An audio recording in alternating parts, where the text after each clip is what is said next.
Hi friends, कैसे हैं आप सब। उम्मीद है अच्छे होंगे। आज है 7 जून 2023 और 7 जून 2023 से जितने भी करंट अफेयर बनेंगे वो सारे हम यहाँ पे कवर करेंगे। तो चलिए पहले देख लेते हैं टॉपिक क्या क्या है आज का। देखिए पहले यहाँ पे टॉपिक हम आपको दे रहे हैं ताकि आप देख लें कि 7 जून में कौन कौन सी घटनाएं घटी है और इसी टॉपिक में से जो इंपॉर्टेंट होंगे एग्जाम में आने लायक होंगे उन्हें हम क्विज और एनालिसिस के रूप में आगे दिखाएंगे और जो इंपॉर्टेंट उतना नहीं होंगे न्यूज के रूप में हम आपके पास वैसे विस्तारित उसका व्याख्या कर देंगे। ठीक है, तो देखिए पहला क्या है, overview of Nepal PM Pushpa Kamal Dahal visit to India 7 MOU sign. ये नेपाल के प्रधानमंत्री इंडिया विजिट किए हैं और 7 MOU पे हस्ताक्षर किए हैं। EPFO form 3 committee to frame draft scheme PF pension and insurance के लिए 3 कमेटी गठित किया है। किसने? EPFO ने, इम्प्लीमेंट प्रोविडेंट फंड जो होता है। ये NHAIA ये अथॉरिटी है, इसने क्या highlights of initiative environmentally sustainability report जारी किया है। इसी तरह से आप 4 देख लीजिए। 5 कोटक प्राइवेट बैंक लॉन्च क्या किया है, saving program for UHNAI and HNI क्या है, ये रिच अमीर लोगों के लिए एक स्पेशल अकाउंट का कैटेगरी बनाया है। बैंक ऑफ बड़ौदा क्या UPI से कैश विड्रॉल ATM से किया जाएगा बिना डेबिट कार्ड के। SBI प्रोजेक्ट कुबेर लॉन्च किया है बेंगलुरु में। यस बैंक, ऐसे ही करके पूरा टोटल आप देख लीजिए 16 टॉपिक हैं। कितने हैं टोटल? 16 टॉपिक हैं और इसी 16 में से जो इंपॉर्टेंट होंगे 10-11 जो भी, उसे हम यहाँ पे कवर करेंगे। बाकी आपको न्यूज के रूप में वैसे ही एनालिसिस करा देंगे। तो चलिए सीधे अब चलते हैं टॉपिक की ओर।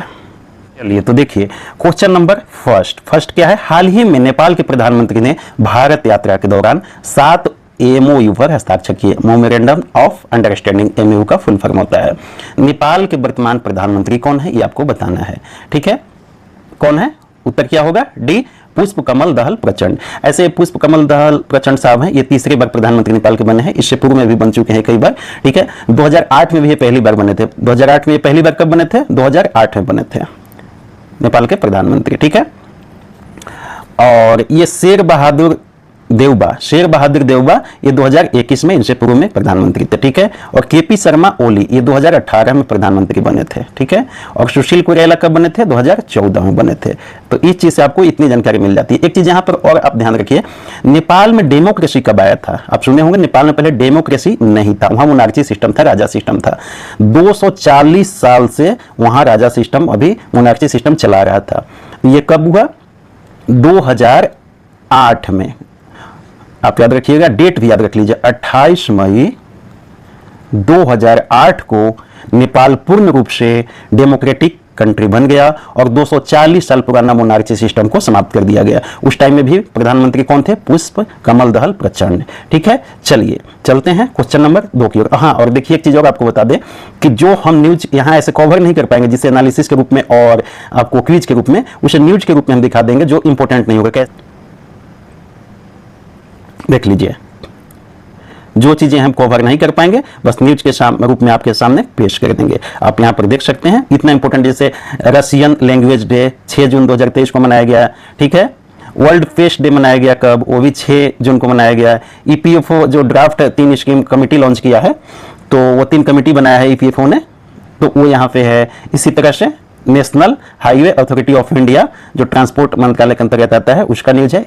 इस तरह से हम आपको कवर करके वो भी दिखा देंगे जो उतना इंपॉर्टेंट नहीं है। जो इंपॉर्टेंट है वो सारी चीजों को हम आपके सामने बस इस तरह से तो पेश कर ही रहे हैं। चलिए क्वेश्चन नंबर 2, हाल ही में कोटक महिंद्रा बैंक ने सुपर रिच लोगों के लिए एक प्रीमियम अकाउंट लॉन्च की है। इस स्कीम का क्या नाम है? जो अकाउंट का ये स्कीम लॉन्च किया है कोटक महिंद्रा बैंक ने, किसके लिए? सुपर रिच लोगों के लिए, अमीर लोगों के लिए है। ठीक है, तो pro saving account, Trinity, reserve या एवरीडे सेविंग अकाउंट। क्या होगा? Option C, reserve. ठीक है, रिजर्व, ऑप्शन सी होगा।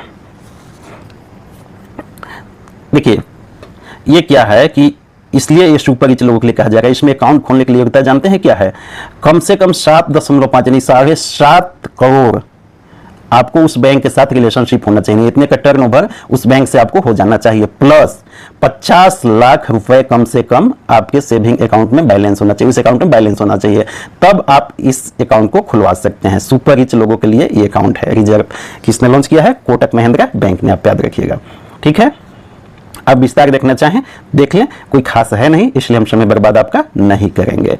तो चलिए अब चलते हैं क्वेश्चन नंबर 3 की ओर। हाल ही में किस बैंक ने बिना डेबिट कार्ड के यूपीआई के माध्यम से एटीएम से कैश निकासी की सुविधा प्रदान करने वाला भारत का पहला पब्लिक सेक्टर बैंक बन गया? पब्लिक सेक्टर मीन सरकारी बैंक बन गया, ठीक है। कौन सा है? Punjab National Bank, State Bank, Canara Bank, Bank of Baroda. क्या होगा उत्तर? D, Bank of Baroda. ऐसा करने वाला पहला बैंक बन गया, ठीक है।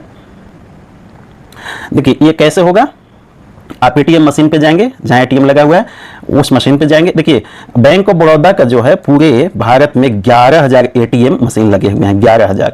तो इस 11,000 एटीएम मशीन से किसी पर आप जाएं और ऑप्शन वहां पे आएगा यूपीआई के माध्यम से, तो यूपीआई वहां क्यूआर कोड जनरेट होगा, क्यूआर कोड जनरेट होगा और इस क्यूआर कोड को आप अपने यूपीआई से स्कैन करें और स्कैन करके वहीं से आप प्रोसेस करेंगे और आपको कैश विड्रॉल हो जाएगा।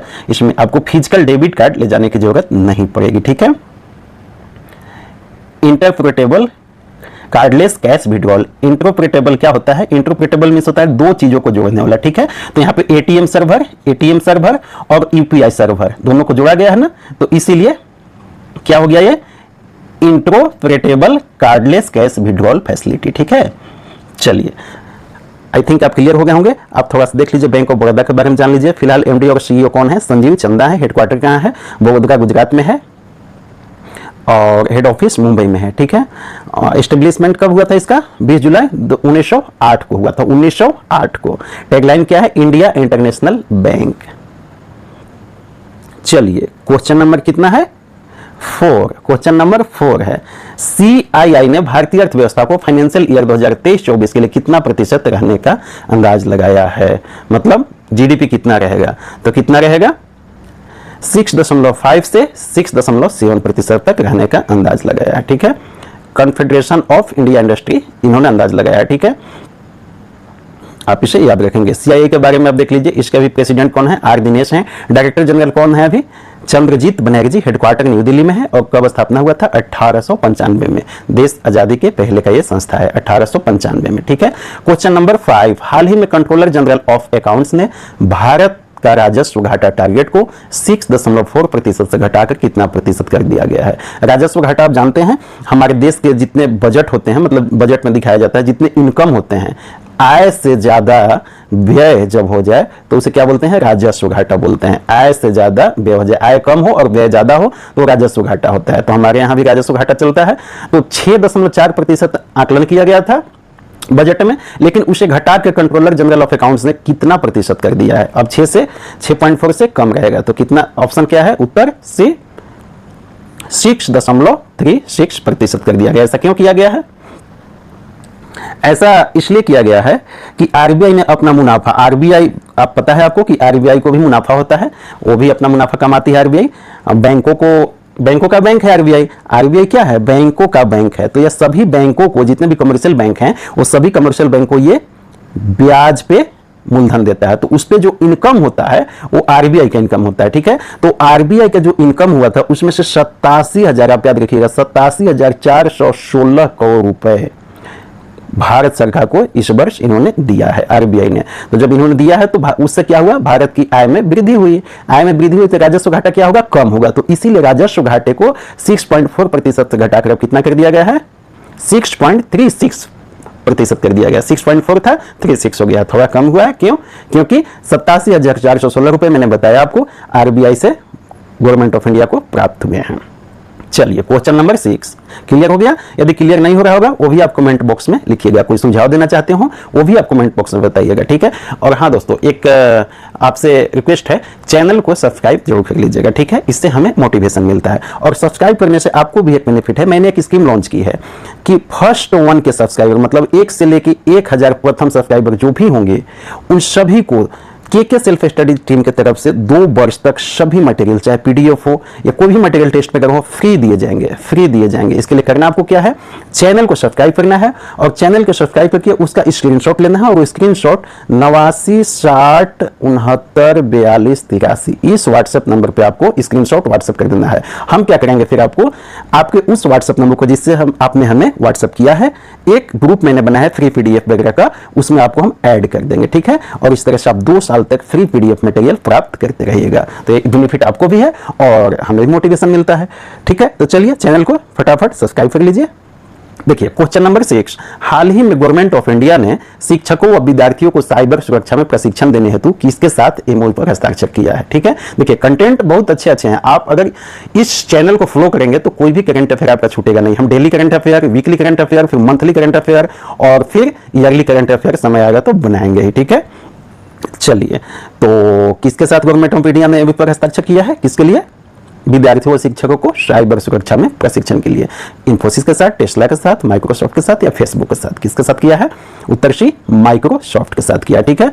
ये क्या है कि ये आईटीआई वगैरह में जो शिक्षा दिए जाएंगे उसके माध्यम से वहां टीचर और विद्यार्थियों सभी को स्किल ट्रेनिंग दिया जाएगा कि इसमें साइबर सुरक्षा में, ठीक है।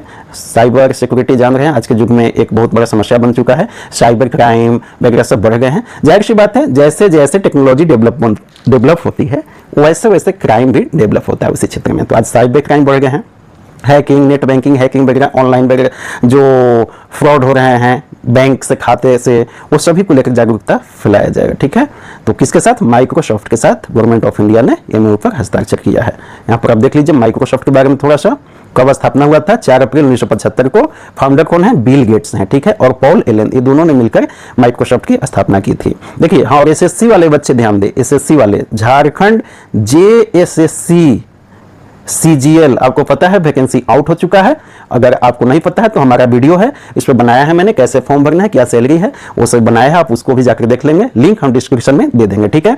तो एसएससी सीजीएल के बच्चे ध्यान दीजिए, उसमें कंप्यूटर के 20 क्वेश्चन रहेंगे। तो आप ये ना सोचिए कि अब बेसिक कंप्यूटर आएंगे, ऐसे ही आएंगे, करेंट अफेयर कंप्यूटर भी उसमें आएंगे। तो आप अलर्ट हो जाइए बिल्कुल अभी से, कैसे कंप्यूटर के क्वेश्चन आएंगे, सिर्फ बेसिक नहीं आएंगे, करेंट अफेयर से इस तरह के क्वेश्चन भी आएंगे कि हाल ही में भारत सरकार ने किसके साथ साइबर सुरक्षा प्रशिक्षण देने के लिए हस्ताक्षर किए हैं। ऑप्शन भी आपको दे देंगे, क्या उत्तर क्या होगा, माइक्रोसॉफ्ट। चलें आगे सीधे, चलिए क्वेश्चन नंबर 1, हाल ही में भारतीय नेवी ने स्वदेशी टॉर्पीडो से सफलतापूर्वक पानी के अंदर के टारगेट को प्राप्त किया है। इस स्वदेशी टॉर्पीडो का नाम क्या है, VA 111, सकवल या तलवार, राजपूत, वरुणास्त्र, क्या नाम है, उत्तर क्या होगा, डी वरुणास्त्र नाम है। देखिए वरुणास्त्र जो है 2016 में स्वदेशी निर्मित था, 2016 में ही इसे निर्मित कर लिया गया था, ठीक है।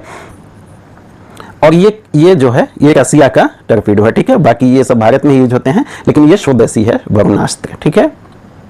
चलिए क्वेश्चन नंबर 8, हाल ही में फताह नामक हाइपरसोनिक